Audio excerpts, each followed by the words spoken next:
Itu kita memang apa jam 6 kita datang ya? Iya, aku datang sekitar jam 6. Ya jam segini udah datang, bukan toko ya, mungkin kemungkinan jam 6:17 lah baru kita lihat. Kita buka toko ya. Terus kita bersih-bersih, kaget lihat itu. Ya sempat nggak bersih. cuman masuk lihat itu ya kita kaget dong, langsung keluar. Keluar kita langsung nelpon itu atasan kita orang. Terus kita orang nggak boleh di dalam, disuruh keluar. Jadi pintu ini ditutup lagi. Karena posisinya nggak boleh dipegang-pegang juga sih kak. Udah, jadi kita keluar, polisi datang. Nggak, sama saya nggak dengar. Tahu-tahu ya pas mau buka toko pagi. Tahu. Buka toko pagi ya.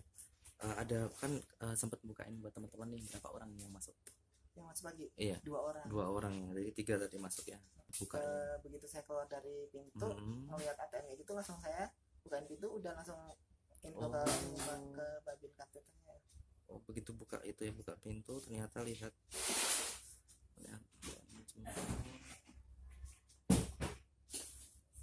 langsung keluar bersama itu ya. Iya. Ya, sementara ada ATM yang dibongkar, sedang kita lidik pelakunya, sedang kita periksa dan kumpulkan barang bukti termasuk para saksi yang ada di sekitar lokasi. Dari rekaman CCTV sini ada berapa yang direkam yang diduga ada 2 orang. Untuk 2 orang dengan menggunakan SIM. Kerugian masih kurang lebih sekitar 200.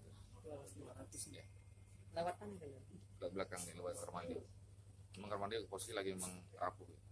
Penyelidikan dari sementara gimana ya? Yang kita lakukan penyelidikan, identifikasi pelaku, pengumpulan barang bukti. Dia bisa diduga dengan pelaku yang sama nggak? Ya mudah-mudahan ya kita cepat